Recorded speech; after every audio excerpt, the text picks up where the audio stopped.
Halo teman-teman, ketemu lagi di Miki Little Pastry di Tips Baking bersama Miki hari ini. Untuk episode kali ini aku akan membahas masih lanjutan sedikit mengenai cookies ya, tambahan nih. Nah, cookies, tips kita hari ini adalah kira-kira terigu apa yang paling cocok untuk kita membuat cookies. Dan biasanya ada campuran pati, itu fungsinya seperti apa? Kita akan bahas di episode kali ini.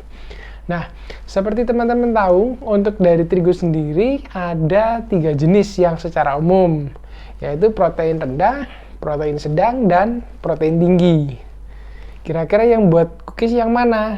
Biasanya paling banyak yang untuk dipakai cookies itu protein rendah dan protein sedang. Kenapa sih kok mesti pakai dua itu? Sebenarnya pakai yang protein tinggi bisa nggak? Kita ngomong dulu masalah dasarnya dulu. Kalau masalah terigu protein yang kita bilang ini ya, semua itu asal mulanya dari gandum. Jadi gandum, dia diolah, digiling. Gandum ini, aku ngomong sedikit aja teori, jadi aku nggak detail kali ini. Nah, sebagai dasar untuk terigu sendiri, bedanya antara protein sedang, rendah, tinggi, itu yang paling umum dari kadar proteinnya. Kalau protein rendah, biasanya untuk persentase itu kurang lebih sekitar 8-9% untuk kadar protein. Kalau sedang itu biasanya 9-10-an kurang lebih. Kemudian yang untuk terigu protein tinggi, proteinnya sekitar 11-12. Tapi sekarang pun ada beberapa brand yang mengeluarkan itu yang istilahnya protein tinggi tapi dengan kadar protein di atas kadar protein yang umum. Kalau yang umum tadi kurang lebih 11-12, kalau yang lebih tinggi proteinnya bisa sampai 12-14. Itu tujuannya kenapa yang protein lebih tinggi itu biasanya dipakai untuk roti. Nah, kita akan bahas masalah yang protein tinggi nanti waktu kita bahas topik roti ya. Jadi yang hari ini khusus kita akan bahas lebih ke arah protein rendah dan sedang. Tapi sebelum kelewatan, kalau pakai protein tinggi sebenarnya buat bikin cookies bisa nggak sih? Tahu nggak jawabannya? Belum tahu. Oke. Sebenarnya bisa. Nah, bisa ya, bisa. Bukan nggak bisa. Jadi, seperti ada beberapa resep. Kayak aku yang bikin itu, lidah kucing. Lidah kucing aku bikin resepnya dicampur dengan protein tinggi. Tujuannya biar dia tidak mudah patah. Nah, jadi bedanya kalau untuk cookies sebenarnya rendah, sedang, dan tinggi sama-sama bisa. Cuma yang membedakan kalau kita umumkan rendah sama sedang, karena kita cari cookies itu teksturnya bisa renyah. Renyah itu digigit bisa keras, dimakannya nggak sulit. Karena itu kita pakainya rendah atau sedang. Nah, kapan kita pakai protein rendah, kapan kita pakai protein sedang, itu tergantung konsistensi cookies yang teman-teman mau. Kalau semisal teman-teman mau cari cookies yang ringan, digigit ini nggak susah, keras lebihan. Keras dalam arti ringan, dia nggak terlalu kokoh, lebih dimakan lebih empuk ya, digigit ini loh maksudnya. Bukan empuk melempem, tapi digigit ini lebih empuk. Nggak ada kayak yang kokoh keras kering di bagian luar itu nggak. Itu pakai yang protein sedang. Yang pakai protein rendah. Jadi kalau mau dia ringan, digigit bisa paling empuk ringan, itu pakai protein rendah dulu. Kemudian kalau teman-teman mau bikin cookies yang dia teksturnya masih renyah, kemudian bodinya bisa sedikit lebih kokoh, teman-teman pakai protein yang sedang ya. Kalau misal mau benar-benar bisa cookiesnya bisa keras, untuk jenis cookies tertentu sih, ini teman-teman baru pakai protein tinggi, tapi umumnya rendah dan sedang aja. Nah, itu yang membedakan. Alasannya kenapa? Karena balik lagi dari kadar gluten. Kalau di teori untuk bikin roti, mungkin teman-teman ada yang sudah tahu. Kalau teori roti aku akan bahas lagi di episode selanjutnya ya. Jadi gluten ini pengaruh kekerasan dari asal mulanya dari tingkat kadar protein tepung. Jadi kalau protein rendah, proteinnya kan paling kecil tuh, dia bentuk glutennya paling sedikit juga. Makanya cookies kita bisa renyahnya itu dia lebih ringan. Sedangkan kalau protein sedang, dia kan glutennya lebih banyak karena terbentuk dari nilai protein yang lebih tinggi. Itu nanti hasil cookiesnya bisa renyah juga, tapi dimakan set ini seperti ada keras-kerasnya itu. Sebenarnya kalau aku bilang ya secara pribadi dari pengalaman semua cookies, semua terigu dari protein rendah, sedang atau tinggi itu sama-sama bisa jadinya renyah. Yang penting proses kita pencampuran itu pas dan komposisi dengan bahan-bahan lain juga pas. Masing-masing bisa, cuman tinggal kepadatannya itu yang kita atur dengan jenis terigu yang kita pakai. Jadi jangan khawatir kalau mungkin ada yang salah beli kemarin, ngambil di supermarket maunya niat ngambil yang protein sedang atau protein rendah, keliru ngambil protein tinggi. Wah, nanti gimana bikin cookiesnya? Nggak jadi. Tetap bisa jadi, cuman memang hasilnya lebih keras. Nah, ini dari tadi ngomong protein rendah, sedang, tinggi. Kalau secara merek nih, mungkin biar teman-teman lebih gampang. Kalau contoh-contoh aja yang umum, kalau untuk terigu protein rendah itu contoh paling banyak teman-teman pakai itu kunci biru. Kemudian seperti punya Sri Boga itu ada pita merah dan merek-merek lain. Cara patokannya gimana yang gampang?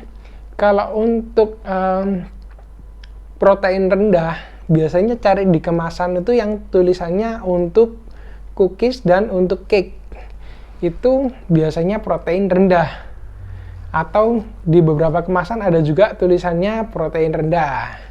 Itu contoh-contohnya. Kalau protein sedang yang paling banyak seperti segitiga biru, kemudian ada ninja, ada beruang biru, kemudian ada Sania, banyak lagi. Jadi yang protein sedang itu paling banyak mereknya.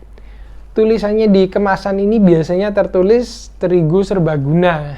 Terigu serbaguna ini karena proteinnya dia di tengah-tengah. Jadi mau dipakai untuk cookies bisa, dipakai untuk bikin roti pun juga masalah.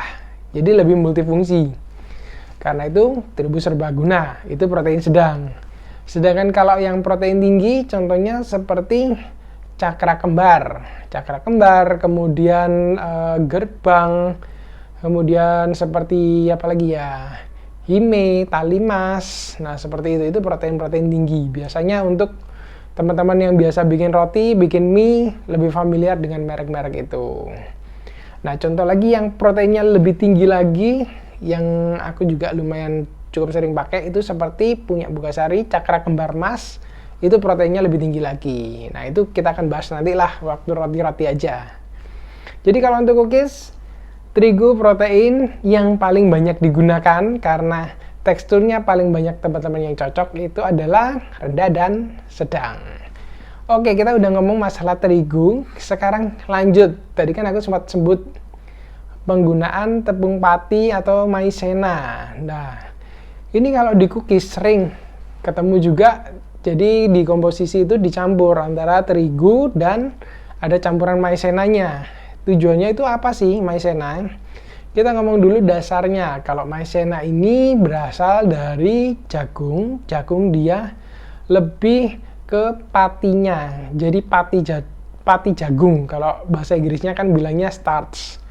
Kalau starch ini dia tidak punya gluten, tidak bisa membentuk gluten. Karena itu, kalau tadi prinsipnya aku udah ngomong yang terigu protein rendah, kan glutennya sedikit, hasilnya lebih renyah, lebih ringan. Sama, kalau dicampur dengan pati, kadar total gluten di adonan itu bisa lebih rendah lagi daripada sekedar pakai terigu protein rendah. Karena itu kalau misal teman-teman mau cookies yang digigit itu bisa renyah, ringan sekali, bahkan digigit ini seperti lumer di mulut, ngepul ya, itu bisa opsi dicampur dengan maizena di dalam adonannya ya. Tapi perlu diperhatikan juga kalau misal pakai jumlah patinya terlalu banyak, jadi maizenanya terlalu banyak, adonan kita pun jadinya terlalu rapuh atau ngeprul. Jadi makanya kalau kadang di loyang kita scrap aja dia seperti langsung pecah-pecah. Itu salah satunya karena adonan terlalu ringan. Jadi sesuaikan, karena masing-masing resep, masing-masing jenis dari semprit, kastengel, nastar, kemudian mungkin apalagi cookies, kue kacang. Jadi resep apapun masing-masing punya ciri khas sendiri-sendiri. Nggak bisa dipukul rata, saya mau bikin kastengelnya lebih lumer dicampur maizena. Ya bisa sih jadi, cuma dimakan jadinya kastengelnya kayak nggak ada bodinya, terlalu ringan. Itu pun juga nggak tepat. Jadi kembali lagi pelajari ciri khas kue kering yang teman-teman mau buat. Kalau misal ciri khasnya dia resep aslinya agak keras, ikutilah bikin yang agak keras. Kalau misal dia resepnya lebih ringan, ikutilah yang lebih ringan. Seperti itu. Nah, untuk penggunaan pati sendiri, penggunaan maizena di dalam adonan, kalau untuk cookies secara umum, misal contohnya seperti nastar, seperti semprit, biasanya penggunaannya kurang lebih 20-25% dari total berat terigu. Jadi contoh nih, kalau di resep asli terigunya 200 gram. 200 gram kalau 20% berarti kan 40 gram. Kalau 25% itu kurang lebih berarti 50